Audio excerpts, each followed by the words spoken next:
Recuerden que estamos ya en zona interactiva y antes les recuerdo las líneas telefónicas 381-5454 y 851-1170. También tenemos una línea de contacto nacional, la 018-515-015. Entramos entonces en zona interactiva.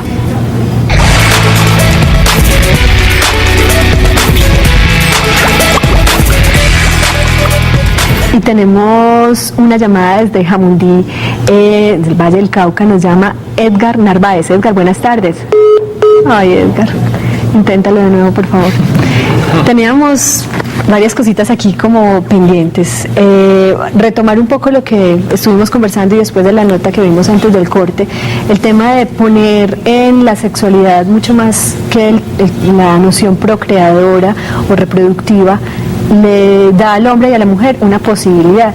En estos términos, ¿qué es lo que estamos ganando en este sentido y de qué debemos, digamos, cómo podemos aprovechar mucho mejor esa dimensión erótica del encuentro sexual? Pues yo creo que ya tenemos que hablar un poco como de la responsabilidad de los individuos, ¿no? Ya no es, yo lo que digo es que nuestros abuelos estaban encontrándose con sus parejas para tener hijos, nosotros ya no lo hacemos con esa finalidad, y eso es una implicación a nuestra responsabilidad, comprender nuestros cuerpos, conectándolo con lo que decíamos ahorita, pues es todavía mucho más necesario como el contacto visual entre la pareja, ¿cierto? El diálogo, y no solamente por la palabra, sino el contacto, de alguna manera los cuerpos también comunican, pero creo que asistimos a un momento histórico y social muy importante, es decir, hemos superado la etapa de la sexualidad asociada directamente a la reproducción, y quizás por el influjo de los medios de comunicación y también por todo lo que significa la música, hay también un empujón como a las sensaciones de los cuerpos, a los sentidos, a las exploraciones, y eso está más del lado de lo que George Bataille había planteado en el erotismo, es decir, disfrutemos del encuentro de dos personas que solamente son completas cuando logran el orgasmo y no nos preocupemos por la necesidad de crear nuevas vidas, es decir, sentámonos como humanos y alejémonos de esa idea divina de la procreación, es más como lo terrenal y lo sensorial lo que tenemos acá. Y cuando se posterga, digamos, o se concibe el asunto de la procreación de una forma más consciente, en un momento en donde se está pensando en ese instante que la sexualidad puede tener ese fin, ese objetivo, estamos hablando también de un asunto que tiene que ver con la adolescencia, la prevención del embarazo. ¿Qué gana también un joven o una joven cuando se permite un encuentro sexual sano, placentero, protegido, es decir, evitando un embarazo no deseado, evitando también una enfermedad de transmisión sexual, una infección de transmisión sexual? ¿Qué gana allí y de pronto cuál es la posición de los adolescentes normalmente? Es decir, en lo que es la sexualidad, el ejercicio de la sexualidad y el erotismo principalmente, la responsabilidad y el definir cuándo queremos asumir otra responsabilidad o no, es un patrón muy importante. Con respecto a los adolescentes, pues de todas maneras en el grupo con los cuales me toca trabajar y con los cuales me enfrento día a día, encuentro mucho que hay una gran mayoría también que desean embarazarse, son como unos patrones de conducta en el momento están sucediendo.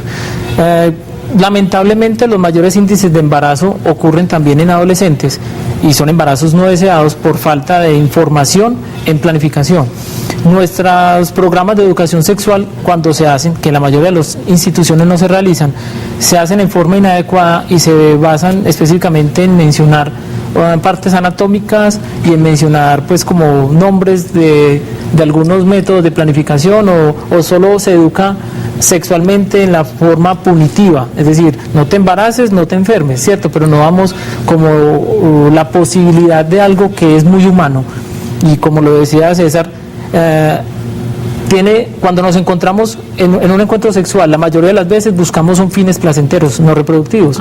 En nuestra vida tenemos 2, 3 hijos, ¿y cuántas relaciones sexuales podemos tener?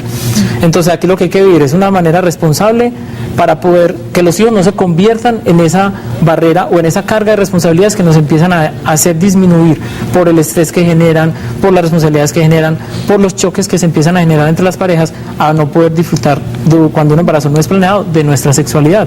Y del encuentro y de lo que Una tiene última erótico cosita el que nos encuentro. puede servir ahí es, parafraseando el poeta Octavio Paz, es el deseo sexual es natural a toda la especie humana, ¿cierto? Lo que no sería natural es la manera como lo alcanzamos o cómo lo satisfacemos, y quizás eso es una clave que debemos tener en las escuelas, en los colegios y también en las casas. Es decir, es natural desear, y lo que hay que construir culturalmente es la manera de satisfacer ese deseo, ¿no? Y ahí es vital hablar, Desde el conversar. respeto a sí mismo, el respeto Exacto, por el desde otro, la autoestima, desde la todo el autoestima. amor y toda la cosa, Muy bien. educar a los adolescentes. Perfecto, tenemos una llamadita en este momento, no quiero que se nos vaya. Joana Castaño, Joana nos llama desde San Javier. Joana, buenas tardes. Buenas tardes, ¿cómo están? Muy bien, muchas gracias. Adelante con tu comentario. ¿Qué piensas acerca de la visión que tienen los hombres sobre el erotismo, frente al erotismo? Pues yo estoy muy de acuerdo con lo que dicen los expertos. En el momento, pues los hombres tienen como muy metido en la cabeza que su desempeño depende solamente de lo genital, y es como que son muy pocos que conozco, pues mis amigos, mi familia, que se fijan como en lo de la parte erótica y todo ese tipo de cosas. Pero me gustaría saber si los expertos tienen alguna razón para que hay algunos que se fijan específicamente en eso, que les parece que el erotismo es como la parte vital de la sexualidad. O sea, es que como ustedes en alguna oportunidad estaban viendo el programa y hablaron que sexualidad no es solo genitalidad, sino que pues desde un beso, un abrazo, una caricia y todo ese tipo de cosas se pueden vivir sexualidades hasta muchísimo más placenteras a nivel masculino y a nivel femenino también. Muy bien, Joana, pues gracias por tu pregunta, y te recomiendo que veas también nuestro programa de la próxima semana, en donde estaremos hablando puntualmente de la visión que tienen las mujeres frente a lo erótico. Y esta pregunta que hace Joana es clave. ¿Qué pasa allí? ¿Qué pasa con esa visión que sigue siendo una visión reducida? ¿Qué tienen por explorar esos hombres también? Lo que De pronto decíamos no al han tenido inicio, la que posibilidad. igual que se van generando nuevos cambios, y se persiguen esos nuevos cambios, todavía persisten en diferentes clases sociales y en diferentes pues regiones y todo esto, personas que aún persisten con esa forma de desempeño sexual y con esa forma de vivir su sexualidad. ¿Qué tocan esto? Igual la sexualidad es en pareja, esta persona debe acudir a hablar con ella, llevar al diálogo para generarle la inquietud, generarle pues como qué tipo de cosas, e invitarle a ese nuevo cambio, ¿cierto? Es decir, es ella en ese momento quien no debe tener un papel sumiso y aceptar lo que le toca, sino empezar también a generar la controversia, empezar a hablar y empezar a manifestarle a su pareja que se pueden vivir otras cosas.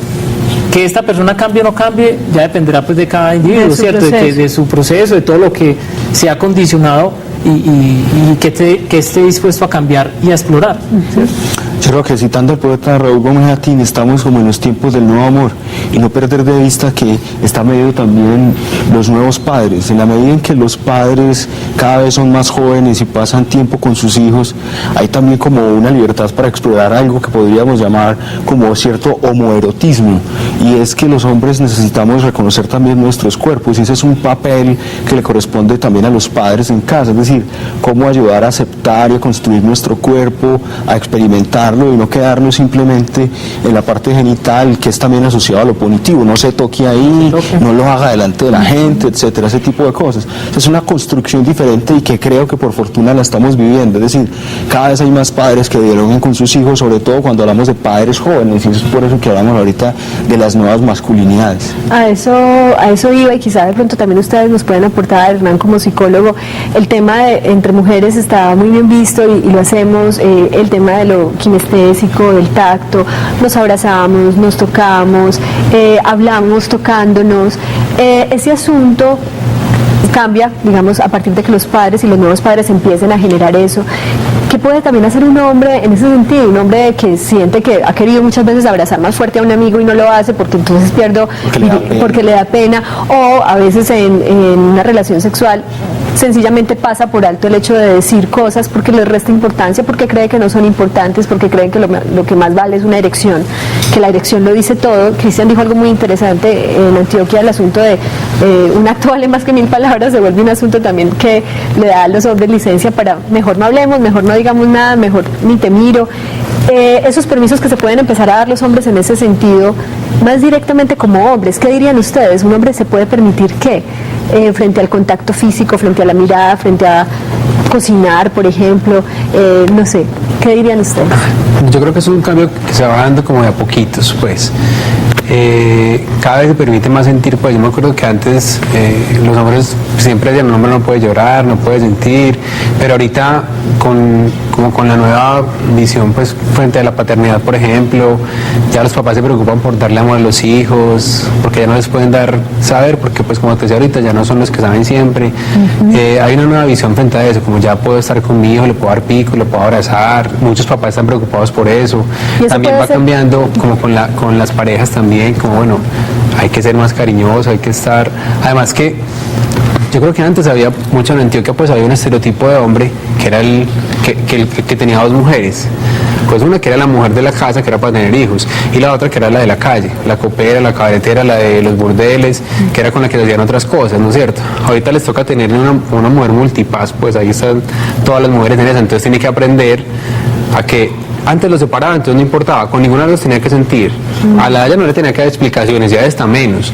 Ahora sí tiene que estar como más, entonces tiene que preocuparse por sentir con ella, por hacer como todo ese juego, pues, de crear, de integrar, de construir, sí, como hablaban ahorita, pues. Que también lo decía Cris.